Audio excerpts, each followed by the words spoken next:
at pakibati ng Happy Easter. Happy Easter po sa inyong lahat. Marahil siguro ang iba sa inyo ay nakatulog na sa haba ng ating mga pagbasa kanina. Alam niyo po, isa sa mga hindi ko makakalimutang karanasan sa aking buhay bilang pare ay ang makabisita sa Holy Land. Si Father Herbert po, suki na po siya ng Holy Land. Siguro mga 30 times na siguro siya nakapunta doon. So, para sa kanya, wala na lang ang Holy Land. Pero para sa akin po na bihira lang makapunta doon, isa sa napakagandang karanasan para sa aking pagkapare at para sa isang pagiging Kristiyano ang mapuntahan ang lugar kung saan nangyari at nagsimula ang ating pananampalataya. Isa po sa mga nakakatindig balahibo na aking karanasan ay isa sa mga gagawin kapag ikaw ay pilgrim doon, pupunta ka mismo sa libingan ni Jesus. Kung saan nilibing si Jesus. At ang kanyang libingan napapaloob sa isang napakalaking simbahan. Pero sa loob ng libingan, pumipila ang napakahabang mga tao bago pumasok doon sa entrance ng parang ginawa siyang maliit na, parang siyang cave.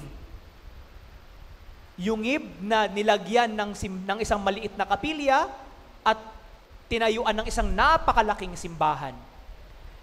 Sa pagpasok po sa loob ng libingan ni Jesus, malamig, madilim sa loob, maliban na lang sa iilang mga lampara na nakasabit sa itaas na may mga sinding, may nakailaw na mga lampara. Pero napakasikip sa loob, madilim at malamig. At kikilabutan ka pagpasok mo pa lang. Kikilabutan hindi dahil matatakot ka, kundi kikilabutan ka dahil sa kabanalan ng iyong inaapakan at niluluhuran na lupa. At ang niluluhuran ng mga pilgrims doon, isang bato. Isang bato na merong mga nakapalibot na mga lampara na maliliit. At luluhod ang pilgrim, hahawak sa malamig na bato at magdadasal. Dahil sa sobrang haba ng mga tao, isang pare ang nasa harapan ng kapilya ng yungib at pinabibilisan ang pagdasal. Minsan nga, 30 seconds lang, 1 minute, lalabas ka na agad. Pero sa pagkakataon namin, dahil alam ng guide namin na mga pare kami na nandoon, hinayaan niya kami na, sige, you take your time, sabi niya. Minsan lang kayong makahawak at makapasok dito, sulitin nyo niya yung pagkakataon na sabihin ang inyong mga dasal habang nakaluhod sa libingan ni Jesus. At totoo nga po, sa napakaraming mga taong pumapasok doon, karamihan sa kanila paglabas sa likod ng libingan, napapaiyak, napapaluha, kinikilabutan dahil sa kabanalan. Sa Ebanghelyong binasa, yung mga babae na nais bumisita sa patay na katawan ni Jesus, siguro, kung dinatnan nila doon sa libingan ni Jesus, na nandoon ang katawan, hindi sila matatakot. Kung nakita nila, pagdating nila doon na nandoon ang patay na katawan ni Jesus, maiiyak siguro sila. Maiiyak sila, pero hindi sila matatakot. Dahil ganun po ang normal na pangyayari. Kapag pupunta tayo sa libingan, nandoon ang patay na katawan. Ngunit sa pagkakataong ito sa Ebanghelyong binasa, ang dinatnan ng mga babae, yung batong nakatakip sa libingan, nasa tabi na. At pagpasok nila sa loob ng libingan, wala doon ang patay na katawan ni Jesus. Sino nga ba ang hindi kikilabutan? Matatakot ka talaga. Nasaan ang katawan ng patay ni Jesus? Ang katawan ni Jesus. At sa pagkakataong iyon, mas lalo pa siguro sila natakot nung may nakita silang mga anghel at nagsabi sa kanila, "Bakit ninyo hinahanap ang isang buhay sa mundo ng mga patay?" Ano ang kahalagahan ng isang libingang walang laman para sa atin? Una po, ipinapakita ng isang libingan na walang laman na totoo ang sinabi ng ating Panginoong Hesus. Siya ay muling mabubuhay. At pangalawa, ipinapakita sa akin ng isang libingan na walang patay, walang laman, walang tao sa loob, na ang ating Panginoong Hesus hindi kayang ikulong ang kanyang katawan sa isang kuwebang bato, sa isang libingan na bato. Hindi kayang ikulong ng kamatayan ang katawan ng ating Panginoong Hesus. At pangatlo, ang significance ng isang libingan na walang laman ay nagpapakita sa atin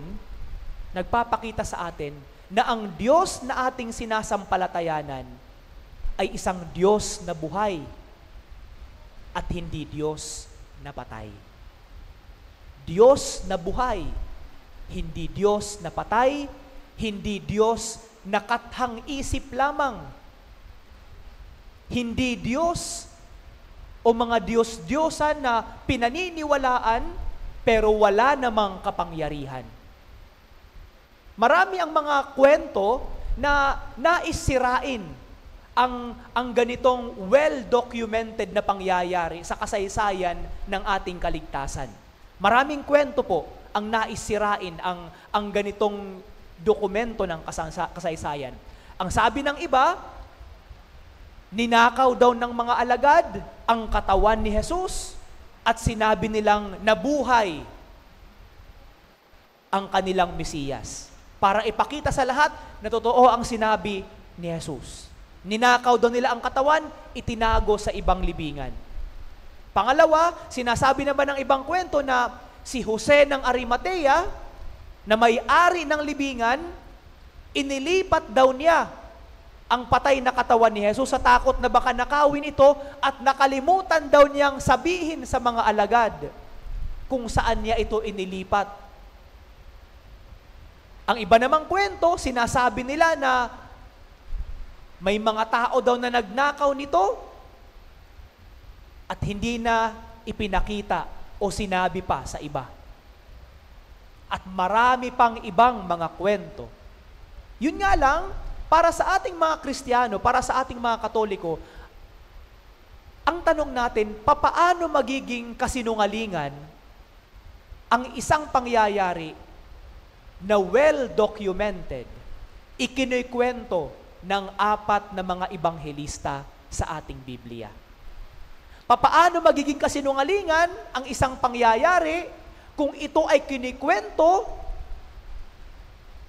ng 4 na mga ebanghelista at pinaniniwalaan simula pa nung nagsimula ang ating simbahan, ang ating pananampalataya. Kaya para sa atin, anuman ang kwento ang sabihin nila, anumang mga kasinungalingan ang sabihin nila tungkol sa ating pinaniniwalaan, iisa po ang ating pruweba. Maraming mga tao ang nagpakamatay. Maraming mga tao ang pinatay dahil sa paniniwalang ito. At ang pinakauna sa mga ito ay ang mga alagad. Ang ultimate proof para sa atin na muling nabuhay si Jesus, hindi lamang ang kwento ng 4 na mga ebanghelista na kung saan si Jesus ay nagpakita sa kanyang mga alagad. Ang mga alagad mismo na nakasaksi ng buong pangyayari, ikwenento sa ibang mga tao at pinatay sila dahil sa kanilang ikwinekwentong katotohanan. At kahit nandoon ang Ang banta sa kanila, papatayin sila, pinanindigan nila ang katotohanan. Hindi sila tumiklop. Hindi nila dinenay. Kung ano ang nakita nila, yun ang kanilang kwento. At yun ang kanilang pinaniwalaan hanggang sa kamatayan. Ano naman ito? Ano naman ang kahulugan nito para sa ating mga Kristiyano na naniniwala sa muling pagkabuhay ni Jesus? Iisa po. Ipinapakita sa atin ni Jesus, una, ang paggapi niya sa kamatayan at kasalanan. Ang muling pagkabuhay ni Jesus ay nagpapaalala sa atin sa ating kaligtasan. Kung si Jesus hindi nabuhay, kung pagdating ng mga babae doon, nandoon ang patay na katawan ni Jesus, baka po wala tayo ngayon dito. Baka po wala sigurong pananampalatayang Kristiyano. Pangalawa, ipinapakita sa atin ng muling pagkabuhay ni Jesus na tayo ay hindi para sa mundong ito. Ang kamatayan ay hindi katapusan ng ating buhay. Sa muling pagkabuhay ni Jesus, ipinakita niya na para sa ating mga nananampalataya sa Kanya, ang kamatayan ay daan upang ating makasama ang Diyos sa Kanyang kaharian.